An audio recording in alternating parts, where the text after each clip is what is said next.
Hey everyone, and welcome to The Explainer. Today, we're diving headfirst into a really fascinating paradox going on in the global labor market. On the surface, the data tells us things are stagnant, almost completely frozen. But just underneath that surface, we are seeing some of the most radical shifts in hiring and skill requirements in a generation. We've pulled together fresh data from the Indeed Hiring Lab and the LinkedIn Talent blog to map out exactly what's happening right now, and more importantly, how you can adapt to it. Think about this for a second. Is your hiring strategy stuck in the past? Imagine a candidate's resume crosses your desk, and they've only got 1 year of experience. Your gut might immediately say, way too junior. But as we'll see today, the data often says the exact opposite.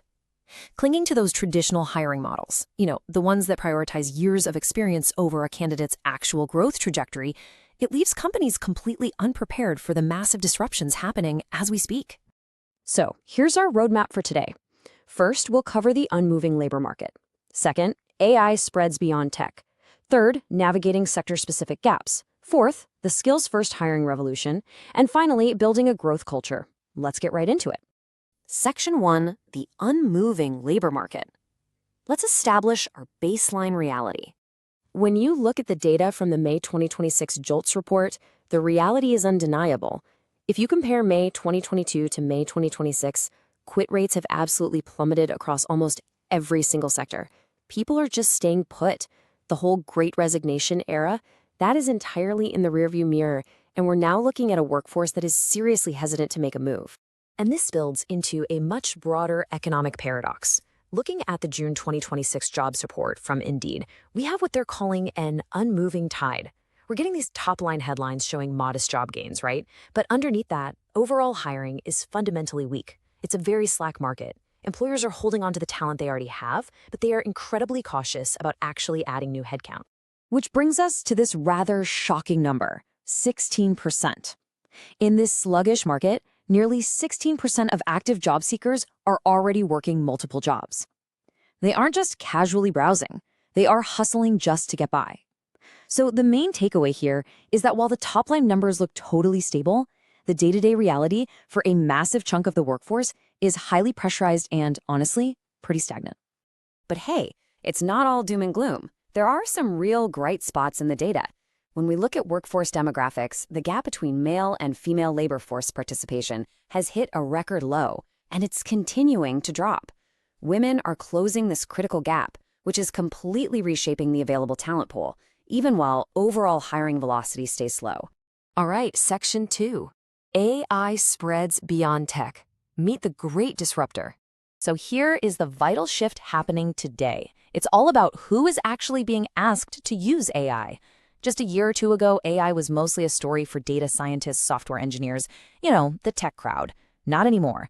Today, employers all across the US and Europe are writing AI directly into job titles and requirements for a massively wide range of roles. Marketing, HR, operations. AI is no longer isolated in a silo, it is becoming a universal expectation.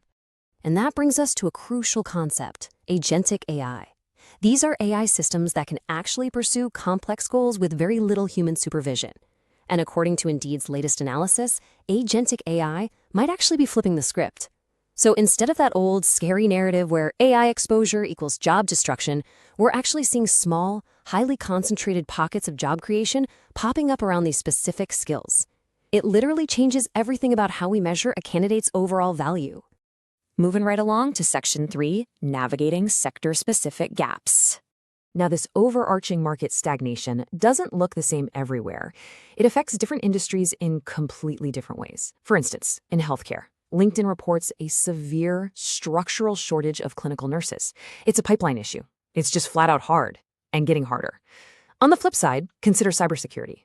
They have a massive talent gap too, but it's specifically a skills gap. They need real-world scenario-based knowledge, which is exactly why LinkedIn Learning is partnering with platforms like Hack the Box. And over in tech, hiring is weak overall, but it's intensely concentrated on just a few specialized skills. So what this tells us is that a one-size-fits-all hiring approach is guaranteed to fail in today's landscape. Skill concentration sets tech and healthcare completely apart. Tech is all about rapid, specialized upskilling into new domains, like agentic AI. Meanwhile, healthcare is battling fundamental, structural human shortages. You absolutely have to know what game your specific sector is playing. Which leads us to Section 4, the skills first hiring revolution. Tear the paper ceiling holding workers back. That's a brilliant quote from Corinne Kimbrough and Michelle Hillman at Cannes Lions, and it hits the nail on the head. Degrees do not define talent. For decades, hiring managers have rejected amazing candidates just because they didn't have the right diploma or enough years listed on their resume. But today, that outdated requirement is actually acting as a massive barrier to a company's growth. We are officially moving from pedigree to potential. Look, years on a CV might reduce uncertainty, but they absolutely do not predict future performance.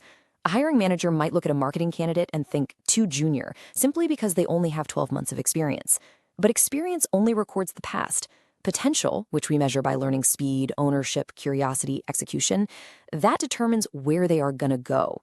I mean, a marketer who goes from zero agency experience to completely owning performance metrics in just 12 months, that is an incredible growth trajectory. Skills-first hiring is all about recognizing that trajectory before everybody else does. And finally, Section 5, building a growth culture. Let's look at how Visa is handling this. They've put AI right at the center of their corporate talent strategy, using a simple 3-step playbook. Step 1, they lean heavily into peer-to-peer learning, because the best insights usually come from the trenches, not from the top down. Step 2, role-specific AI upskilling. Remember how we said AI is spreading everywhere? That means everyone needs tailored training, not just the tech department. And step 3, a culture of experimentation. They actively allow their employees to learn quickly, test things out, and apply feedback. That is the literal definition of building for potential. And consider the sheer scale required to do this right. Take New York Life. They completely unified their talent systems with the specific goal of upskilling 12,000 employees in AI and career coaching. Just think about the massive commitment that takes. They aren't just sitting around waiting for this unmoving labor market to magically supply them with 12,000 perfectly experienced AI experts. No, they are building tomorrow's team today by unlocking the potential of the people they already have in-house. To drive true innovation, Teradata focuses heavily on ownership. Because AI innovation isn't just handed down from executives, their employees are actively encouraged to take total ownership of their own learning and career development. And here's the secret. When you foster an environment where your team takes ownership and learns fast, you build a workforce of high-potential innovators. And those innovators will consistently outpace people who are just relying on their tenure. Which brings us to a final critical question for you to chew on today. Are you hiring for pedigree, or are you building for potential? Remember this, experience records the past, but a growth trajectory shapes the future. In a labor market that feels completely frozen, the companies that will ultimately win are the ones who look past that paper ceiling and recognize high-potential talent before everyone else does. Thank you so much for joining me for this explainer, and I really hope this gives you a powerful new lens to look through when building out your own talent strategy.